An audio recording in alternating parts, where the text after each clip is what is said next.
और कच्चा चिट्ठा में अब बात करते हैं अमेरिका के राष्ट्रपति डोनाल्ड ट्रंप की। वो डोनाल्ड को 24 घंटे के अंदर 2 बड़े वॉर जोन में लगा है और दूसरा झटका ईरान ने दे दिया है। पुतिन से 2 घंटे तक हुई बातचीत के बाद जेलेंस्की ने ट्रंप के लिए ऐसा बयान दे दिया है जिसकी उन्हें उम्मीद ही नहीं थी।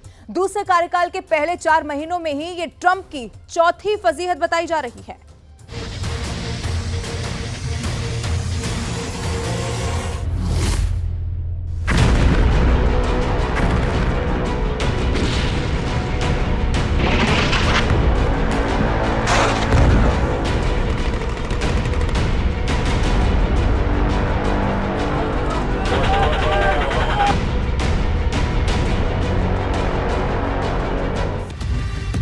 डोनाल्ड ट्रंप के लिए मई 2025 का महीना बहुत सख्त होने जा रहा है, क्योंकि मई 2025 का महीना बहुत बड़ा सस्पेंस समेटे हुए यूक्रेन से लेकर ईरान। डोनाल्ड ट्रंप को बहुत बड़ा झटका लगने वाला है। ऐसे सिग्नल जेलेंस्की और खामनेई ने देने शुरू कर दिए हैं। यूक्रेन के राष्ट्रपति व्लादिमीर जेलेंस्की ने कहा है कि हम अपनी 1 इंच जमीन भी नहीं देंगे, और ईरान के सर्वोच्च नेता अली खामनेई ने कहा है कि अमेरिका से डील हो या ना हो, ईरान परमाणु संवर्धन नहीं रोकेगा। यानी यूक्रेन और ईरान के मोर्चे पर डोनाल्ड ट्रंप सबसे बड़ी जंग को खत्म करने या उसे टालने में फेल होते नजर आ रहे हैं। दुनिया के ये 2 मोर्चे ऐसे हैं जहां से वर्ल्ड वॉर का खतरा हमेशा से रहा है, और अब भी डर है कि किसी भी वक्त किसी का कोई गलत फैसला पूरी दुनिया को खत्म करने के करीब ले जा सकता है। मई में बड़ा सिग्नल भारत पाकिस्तान के बीच आ चुका है। पूरी दुनिया ने भारत और पाकिस्तान के बीच लड़ाई और इस दौरान रावलपिंडी से लेकर लाहौर और भोलारी से बहावलपुर में हुई तबाही देखी है। उसके बाद दुनिया के एक और कोने में कोहराम ने पूरे यूरोप को झकझोर कर रख दिया है। यूक्रेन में रूस के हमले पूरी दुनिया देख रही है। ऐसे वक्त में डोनाल्ड ट्रंप ने पुतिन से फोन पर बात की है, साथ में जेलेंस्की और नेटो देशों से भी बात की है। सवाल है कि जेलेंस्की से 2 टूक जवाब मिलने के बाद ट्रंप की आखिरी कोशिश होगी, क्योंकि इससे पहले भी वो यूक्रेन और रूस के बीच सीज फायर में पूरी तरह फेल साबित हुए हैं। This is not my war. This is not the war. I mean, we got ourselves entangled in something that we shouldn't have been involved in. And we would have been a lot better off, and maybe the whole thing would have been better off, because it can't be much worse. It's a real mess. It's a death trap. Putin भी कह चुके हैं कि युद्ध का नतीजा वही होगा जो उन्होंने फैसला किया है।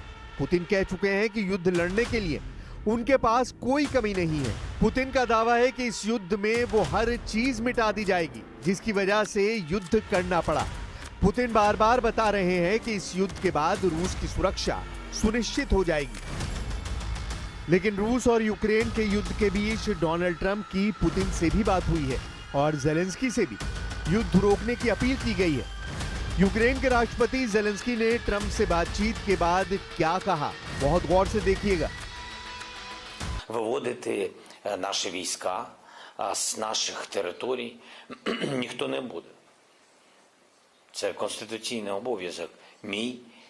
Це обов'язок наших військових захищати суверенітет і територіальну цілісність України. लेकिन जेलेंस्की से बड़ा झटका ईरान ने दिया है। ईरान के सर्वोच्च नेता अली खामनेई ने हर बार की तरह इस बार भी ट्रंप को एहसास दिला दिया है कि ईरान डरने वाला नहीं है। ईरान के परमाणु कार्यक्रम पर कोई ब्रेक लगने नहीं जा रही, फिर चाहे कोई बात करे या ना करे।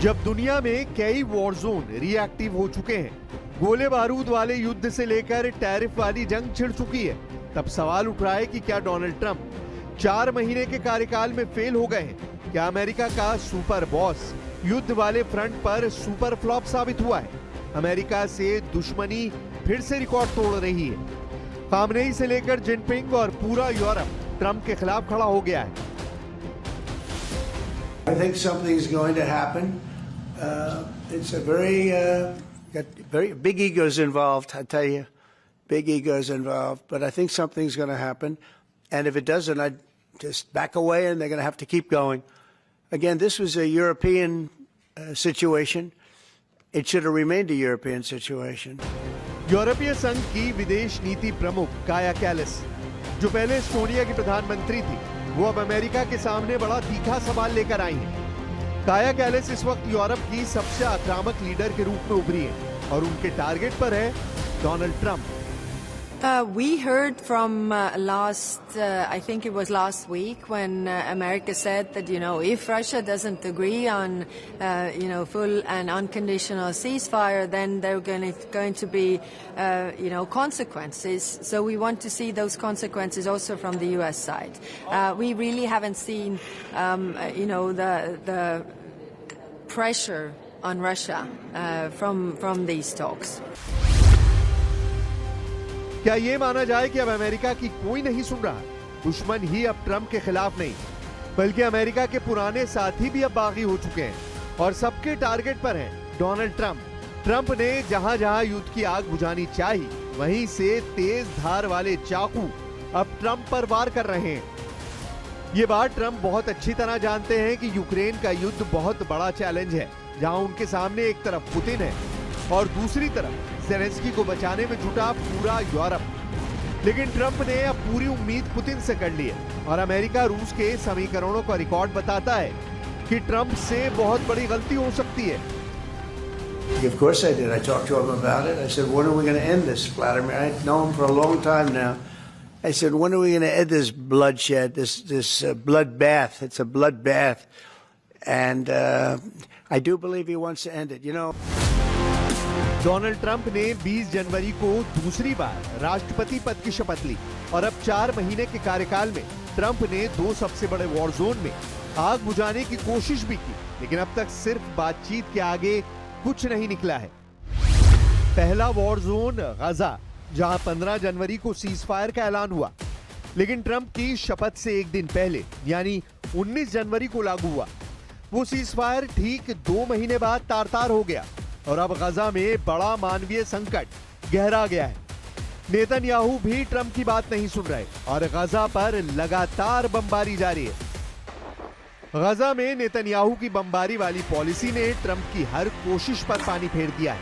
गजा में हालात बहुत ज्यादा खराब हैं और एक बार फिर नेतन्याहू कह रहे हैं कि हमास को पूरी तरह खत्म करना ही उनका एजेंडा है। इजराइल की सेना फिर से उत्तरी और दक्षिणी गजा के बॉर्डर को लांघकर हमास को तलाश रही है। नेतन्याहू के टैंक बचे कुचे गजा को फिर से रौंदने को तैयार हैं, लेकिन असली एक्शन में तो उनके फाइटर जेट हैं, जिन्होंने फिर से टनों बारूद की बरसात गजा पर शुरू कर दी है।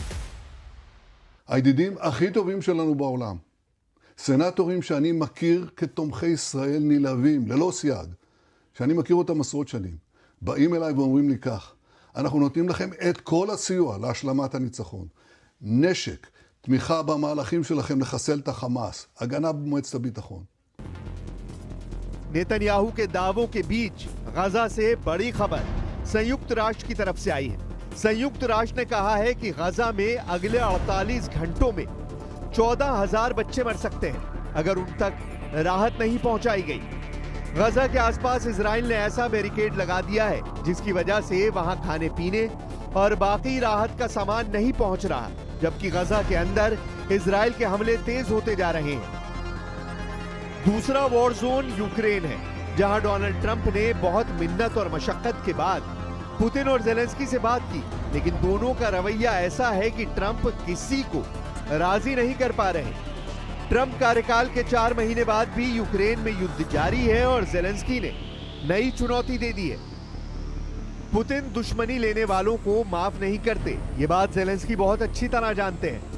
हालांकि ट्रंप से बातचीत में पहले दोनों पक्ष 30 दिन के सीज फायर के लिए तैयार हो गए थे, लेकिन अचानक यूक्रेन और रूस के बीच बमबाजी का रिकॉर्ड टूटने लगा। तब ज़ेलेंस्की ने फिर कह दिया कि 1 इंच जमीन को लेकर भी सौदा नहीं किया जाएगा, उनकी फौज पीछे नहीं हटेगी। Я попросив його перед його розмовою з Путіним не приймати рішень про Україну без нас. І для нас це принципові речі і дуже важливі. Ну і ми домовилися, що буде у нас потім контакт після його розмови з Путіним.